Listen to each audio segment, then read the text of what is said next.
صباح الفل عليكم، كل سنة وانتم طيبين، رمضان كريم. النهاردة الخميس أول يوم رمضان، وزي ما انتم شايفين يومي بدأ كده بكركبة، المطبخ كله مكركب. رحت السوق وجيت، ما عملتش لسه أي حاجة. السوق محطوط، المطبخ يضرب يقلب، كل حاجة تضرب تقلب. ان شاء الله في ثواني هنخلص كل حاجة وهنظبط الدنيا. تعالوا كده نشوف الأسعار النهاردة على السريع. الطماطم الكيلو وربع ب10، كانتالوب ب15، بطاطس ب5، موز ب10، جوافة ب15، جزر ب10، الخيار ب15، البلح ب12، برتقان ب10 والكيلو ربع، كرتونة الملح ب10، بطيخة ب30 وفي ب25 وفي ب40. الشطة دي الربع ب6، طبعا خاص. ولبن، ازازة اللبن الجاموسي ب35 جنيه عندنا. على السريع كده عرفنا اسعار النهارده. عايزين نروح بقى نروق مطبخنا كده ونظبط الدنيا كده عشان نبتدي ان احنا نعمل فطارنا، نشوف هنفطر ايه اول يوم رمضان. نروق المطبخ ونرجع مع بعض. روقنا المطبخ بسرعة بسرعة كده وخلصنا كل اللي ورانا عشان نفضل عمايل الفطار اهو بقى بيبرق زي الفل. تعالوا بقى نشوف هنعمل فطار معانا ايه النهارده. انا عندي هنا جبت بصلتين، 3 بصلات، طماطمتين، قرنين شطة. الاول هقول لكم ان الجزر ده انا جايبه كيلو جزر ب10 جنيه، وفي الكيلو ربع ب10. انا قشرته بالمقشرة وخرطته حلقات زي ما انتم شايفين كده. هحط عليه شوية مية وهحطه على النار يتسلق. بس احنا مش هنعمل بيه حاجة النهاردة. انا كنت جايباه من السوق عملته كده. وحطوه في اكياس، كل حبة في كيس كده، وحطوه في الفريزر عشان هقول لكم بعد كده هنعمل بيه ايه. عندي بقى هنا الفرخة بتاعتي كده هقطعها قطع. طبعا عملت التتبيلة بتاعتها، بصل، طماطم، فلفل اخضر او شطة خضراء، وضربتهم في الكبة، نعمتهم كويس. واخدت بقى الفرخة بتاعتي انا هشويها النهاردة قطع. قطعتها زي ما انتوا شايفين كده، هقطعها كذا قطعة كده. هقطع الصدر 4 أو 5، قطعت الورك 2. يعني عايزينها قطع صغننة كده بتبقى جميلة.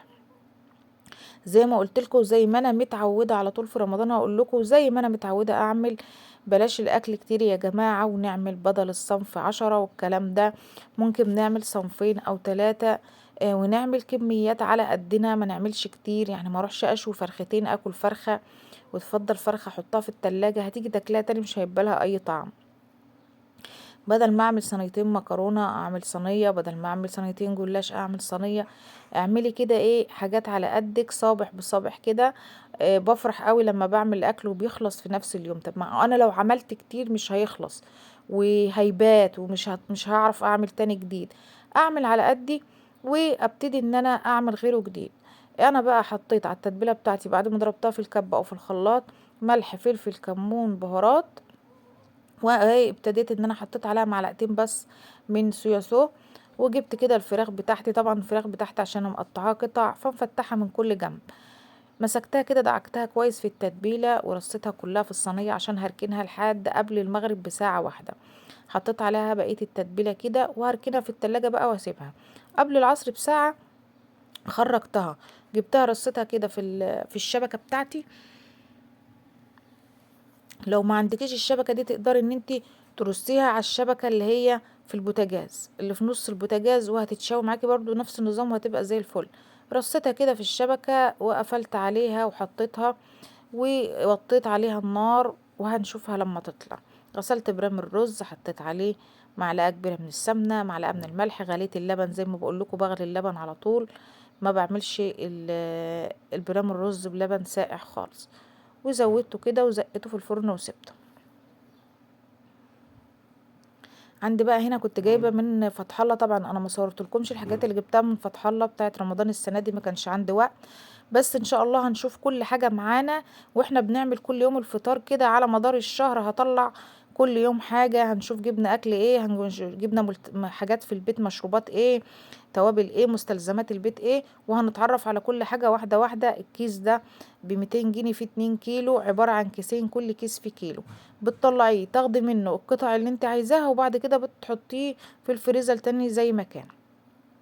وبتطلعي من الفريزر بتاخدي القطع منه وتحطها في الزيت على طول، ولا تفك ولا كلام من ده. 5 دقايق بيكون جاهز، يعني سريع جدا جدا. انت بتطلعي من الفريزر، تكون الزيت على النار سخن، بتحطي في الزيت 5 دقايق وبتطلعي. هوريهولكوا وهوريكوا الجمال بتاعه. تعالوا بقى على برام الرز ما يستوي والفرخة ما تتشوي كده في البوتاجاز براحتها. نعمل سلطاتنا ونعمل مخللاتنا. طلعنا المخلل، غسلنا البلح، هنعمل طبق سلطة. اهم حاجة في الاكل طبق السلطة ده، مفيد جدا جدا وصحي جدا جدا. وزي ما قلت لكم بلاش برضو نعمل كتير، اعملي كميات قليلة عشان خسارة يفيد منك ترميه، او خسارة برضو يفيد منك ويتركن في التلاجة لتاني يوم.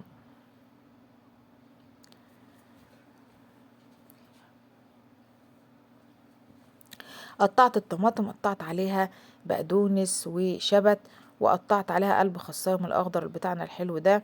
انا جايبه بنجر، البنجر ده كان في السوق الاتنين ب5، جبت واحده عشان ما يتركنش عندي، قلت كل سوق اجيب واحده. البنجر صحي صحي صحي جدا جدا جدا في الاكل. خرطته كده، وعلى فكره لو ولادك ما بيحبوش هياكلوه برضو، لان هيتوه مع الحاجات الكتير اللي انت عاملاها دي. خرطت كده حته بنجرايه، وجبت كده نص جزرايه بشرتها برضو. كل الحاجات دي صحية جدا، لو كل حد من ولادك كل معلقة أو معلقتين، 100 100. معلقة زيت، معلقة خل، عصرة ليمونة، ومعلقة كمون، وقلبي بقى كل الكلام ده كده ايه في بعضه. أحلى طبق سلطة ما شاء الله. كنت ناسي حتة طماطمية قطعتها. هقسمه بقى كده على طبقين، وهبتدي ان انا اجيب برضو خيارتين 3 كده حلوين. طبعا مش هحطهم في اطباق لوحدهم، ما شاء الله الطبلية او السفرة اللي بناكل عليها بتبقى مليانة، وبيبقى عليها خير ياما وحاجات ياما، فما بتاخدش الاطباق. هبتدي ان انا ارص الخيار كده ايه حوالين السلطة توفيرا للمكان. طبعا لسه البطيخ طالع في السوق ولسه اهو جايبينه. يعني بصوا جبت 2 بس، بصوا مش حمرا قوي، يعني ما طلعتش حمرا قوي، بس طبعا احنا هنقطعها ونشوف طعمها على الاكل هيبقى مسكر ولا لا.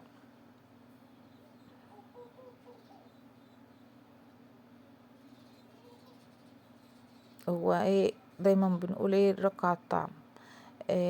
قطعت كده البطيخة، وجبت كنتالوب، وبرده الكنتالوب جميل وحلو ومسكر. هقطع كده طبق من الكنتالوب برضو توفير للمكان. كده احنا هنبقى وضبنا السلطات بتاعتنا والتحابيش بتاعتنا اللي هتتحط حوالين الاكل. دي مهمة جدا جدا، مش كل حاجة هنرصها على الاكل بتاعنا، لحوم واسماك ورز وطبيخ. الحاجات اللي احنا بنعملها اللي حوالين الاكل دي مهمة جدا، بتفتح شهيتك اول حاجة على الاكل. كلها فيها غذاء وفيها حاجات جميلة ولادنا هيستفادوا بيها. تعالي بقى بص الفرخة الجميلة كده بعد ما استوت ما شاء الله عليها. استوت كويس جدا، لونها كويس جدا في الاكل، مقرمشه وطعمه وحلوه جدا جدا ما شاء الله. كان طعمها لذيذ. برام الرز طبعا طلع من الفرن اهو، اصلا ما خدش معايا وقت، انا حطاه قبل المغرب بنص ساعه او بساعه الا ربع.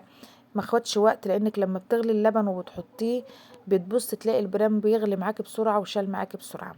طبعا البانيه طلع من الزيت بصي مقرمش وتحفه جميل حلو قوي. وعايزه اقولك لازم تحمريه وانت بتحطي الفطار، ما بياخدش معاكي اي وقت، وبيبقى طالع سخن وجميل. وده كان فطارنا النهارده ما شاء الله عليه، حلو كده ويفتح النفس ما شاء الله. طبعا عاملين الرقاق الفلاحي بتاعنا. ويا رب يكون عجبكم الفيديو. كل سنه وانتم طيبين، ما تنسوش اللايك والاشتراك.